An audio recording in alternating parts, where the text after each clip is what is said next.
Hello, welcome to the American Lung Association's Cessation Technical Assistance Project's online presentations. This is the second presentation in this series. So you've got a tobacco cessation benefit, now what? Today's presenter is Jennifer Singletary, Director of National Health Policy at the American Lung Association.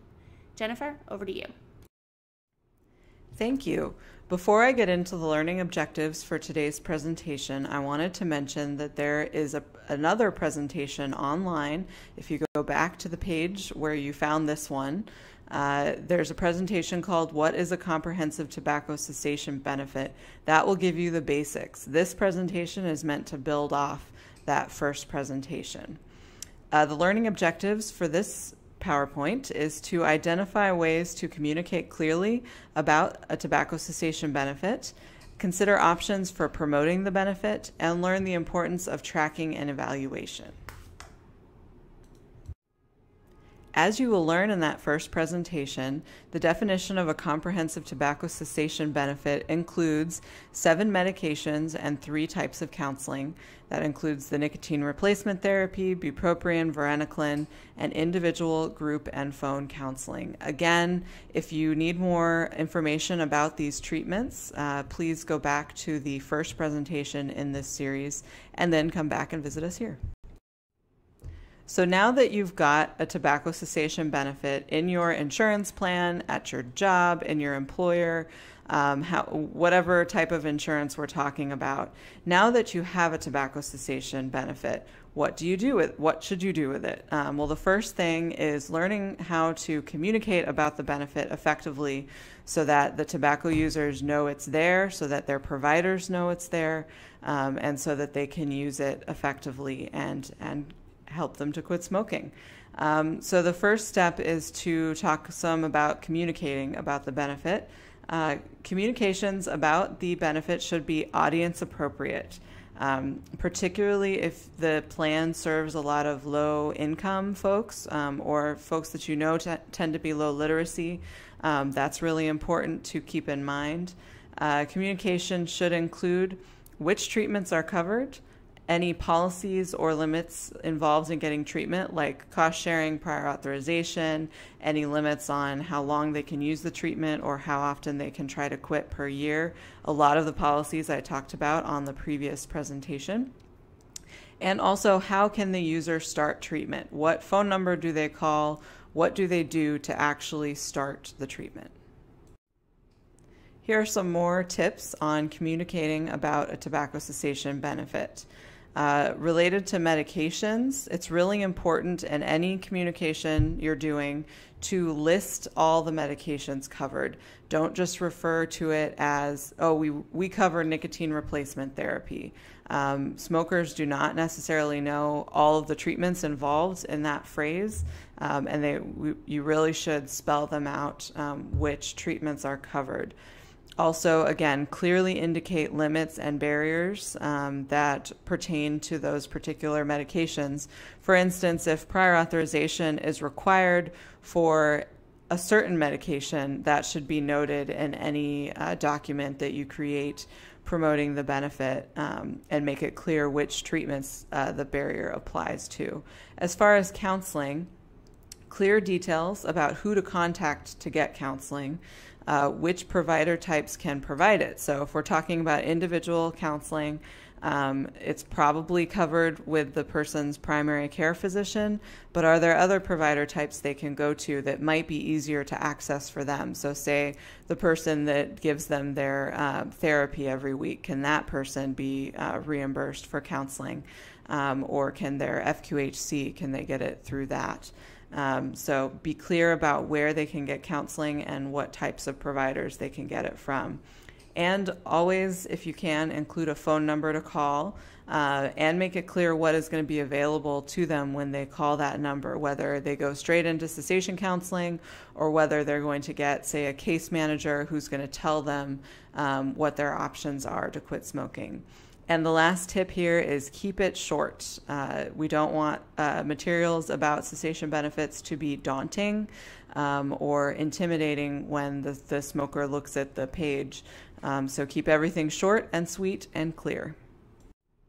When we're talking about communicating about a tobacco cessation benefit, there are two audiences that you want to communicate to. One are plan members, and the other is providers. So this slide is about ideas about communicating with plan members. The first one is make sure to post information about the cessation benefit on the member website. And we've got a bubble highlighting this because it's really important. Make that information searchable. The tobacco user should be able to type into the search field on your website, quit smoking, and the first couple results should be the materials you're developing. I know it's sometimes hard to get that working correctly, but it's really important to make this information easy to find on the website. Other places to put this information include member handbooks and newsletters, so the paper that or PDFs online that members get when they first enroll in a plan, and they also get it every year as they re-enroll. Wellness and prevention materials, these are materials that a lot of plans are highlighting right now, which is really important. And so, tobacco cessation is a preventive service, so the information should be included there, as well as on all the different types of drug lists that the plan has. So on the preferred drug list or the formulary, this information should be there, as well as in the online drug search if you have one of those. And if there's a separate list of over-the-counter drugs that are covered, you should make sure that any NRT that is over-the-counter that you cover should be on that list. The other important audience to communicate with about a tobacco cessation benefit are your providers, your healthcare providers. So some documents and sources here to think of. Again, the preferred drug list and the formulary. Providers often look at those lists as well as patients. And again, the online drug search, and if you maintain a separate over-the-counter drug list, those are all important places to put this information. Any preventive service guidelines that you provide to providers should include this information, as well as provider handbooks and clinical policies and fee reimbursement documents. So anywhere the provider looks to see whether a treatment is covered, tobacco cessation benefit should be clearly defined there. And again, on the website, some plans maintain separate websites for providers, so make sure that this information is on the provider website and again is easy to find and searchable. Now that we've talked about how to communicate about a tobacco cessation benefit in materials, let's talk about how to promote the benefit and also to promote quitting smoking in general. This can include messages, again, to encourage quitting.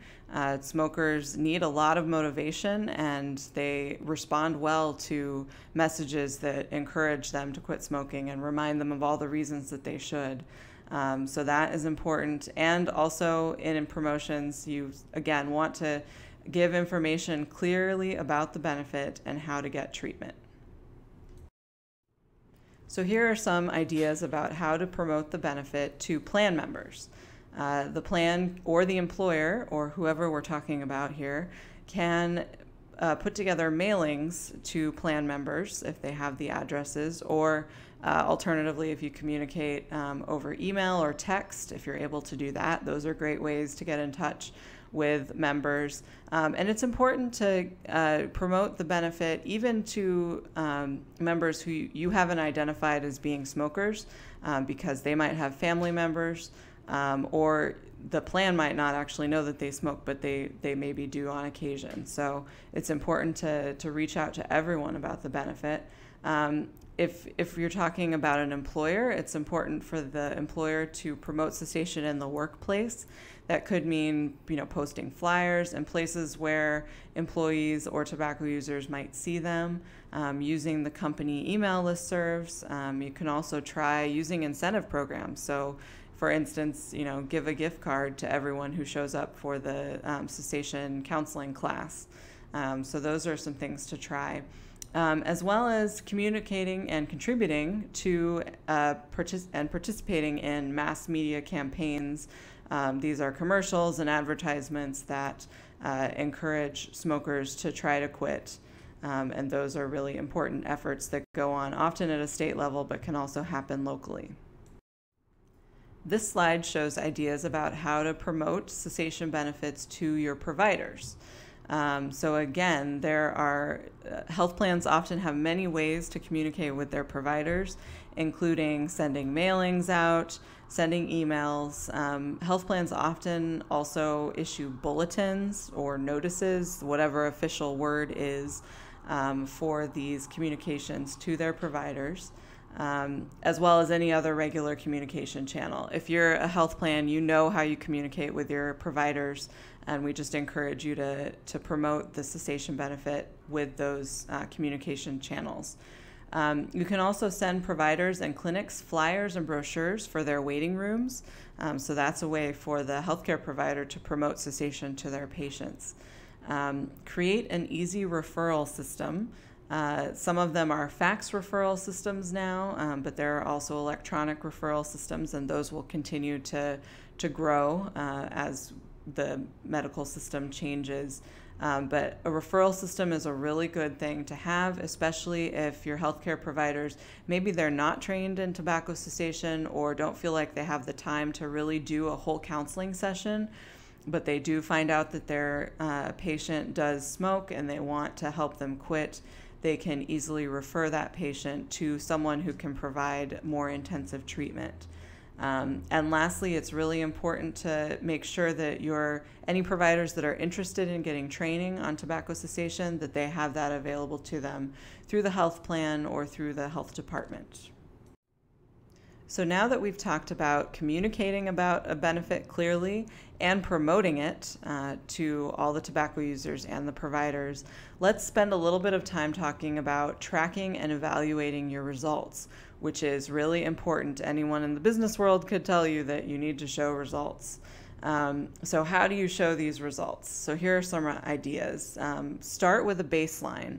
This is particularly relevant to employers or insurance plans that are just starting their benefit, or maybe they're just expanding it. There's some sort of change. So you can establish a baseline, and so obviously that's important to do before the benefit actually kicks in. So you can see how many tobacco users you have and how many of them might be quitting before you implement the program, and then obviously compare those results with the results after you've implemented. Some questions to ask when you're talking about evaluation. How many members get treatment for tobacco cessation, and which treatments do they use? How many members complete treatment? That's an important number to know, because it's not always the same as how many of them enter treatment. How many people actually quit as a result of your program, and how many relapse? And then very importantly, what did the benefit cost? And it's great to break these down into what the total cost was for your entire plan or employer, what the per tobacco user cost was, and then also per member, because the way health insurance works is, all the members are paying for this benefit, even if all of them aren't using it. So it's important to know the per member cost as well. In addition to establishing a baseline and tracking some of the numbers I just discussed, it's also important to track the benefits and the return on investment. Really, this is the crux of the whole thing. So tracking the healthcare costs of the employer or the insurance plan, and also the savings. So tracking maybe reductions in heart attacks or in cancer rates, or in preterm birth deliveries. There are lots of health effects of tobacco use, and tracking the savings that the plan is seeing based on more people quitting smoking is really important, and really important to the story of how great this tobacco cessation benefit is. You can also track improvements in productivity, because that also has an effect for people who use tobacco. You can count the number of breaks someone takes, or collectively your employees take, or the length of their breaks. Smokers tend to take more and longer breaks from work.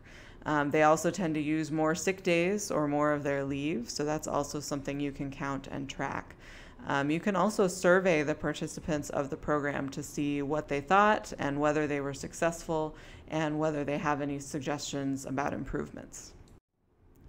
Now that you have data on your numbers and your results of the program, how do you use the results? There are several ideas on this slide. Definitely use your results data to improve and expand your benefit.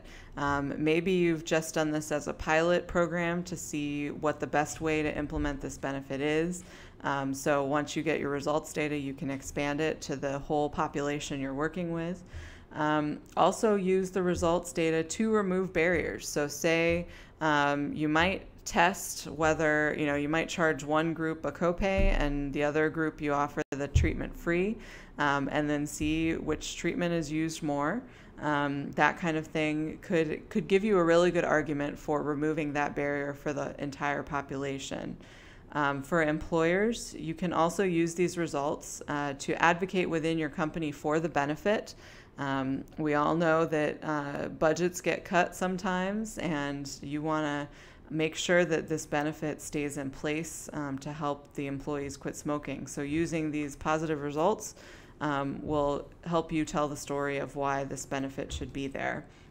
For insurance plans, you can use results to show the results to other customers. So you have many different customers and groups buying insurance through you.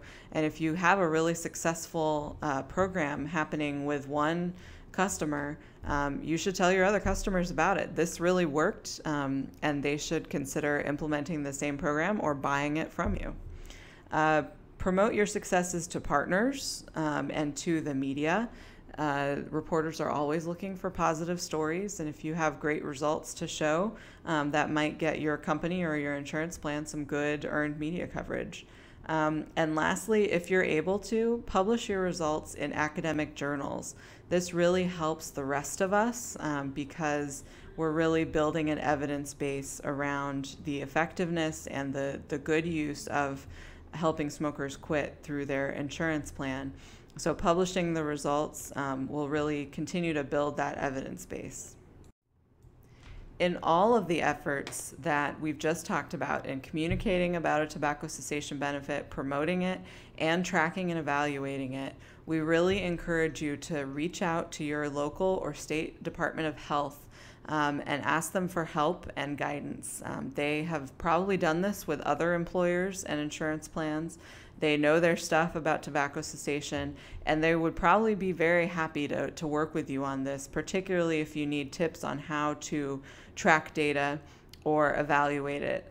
They are pros at that. So just wanted to put in a plug to reach out to your local or state Department of Health or your friendly epidemiologist, because they can help in all of these efforts, and they will really add some value to the program that you're creating. Now we'll address some commonly asked questions. Jennifer, you previously mentioned to put information about cessation coverage online. What information should the insurance plans or companies include? Yeah, that's a good question. So the information should include which treatments are covered, and specifically listing the treatments covered.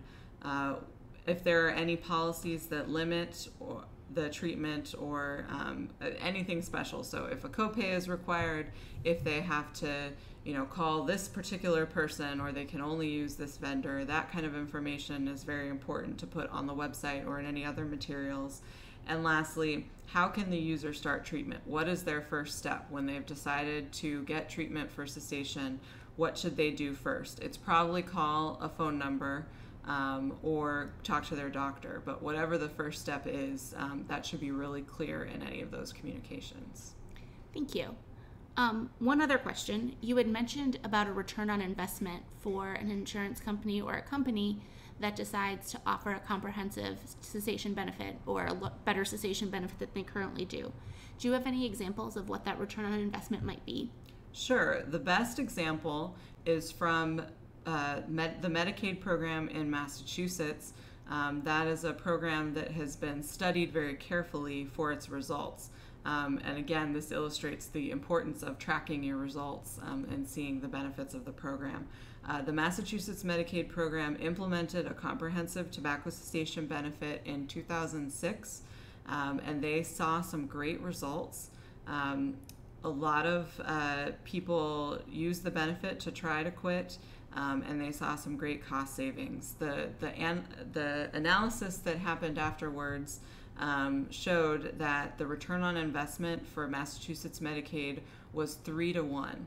So that means that for every dollar the Medicaid program spent on implementing this tobacco cessation benefit, they saved $3 in healthcare costs.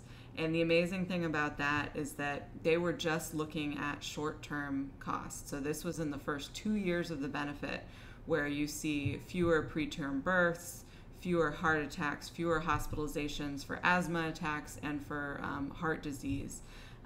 This is not even touching the cancer that would come 10, 15, 20 years down the road. So there's some great results out there, and we encourage you again to develop your own results as you're implementing your program. Thank you, Jennifer. If you have any additional questions, please feel free to contact Jennifer or I. Our contact information is on the next page. Thank you for watching this presentation. If you wish to learn more, we have 4 additional presentations online where you found this one. Those 4 presentations include the one about the basics on tobacco cessation and 3 additional on other topics in tobacco cessation. Additionally, we have 2 fact sheets online we believe complement this presentation very well. If you have additional questions, please feel free to contact Jennifer or I at cessationta@lung.org. Thank you very much, and we hope you watch the other presentations.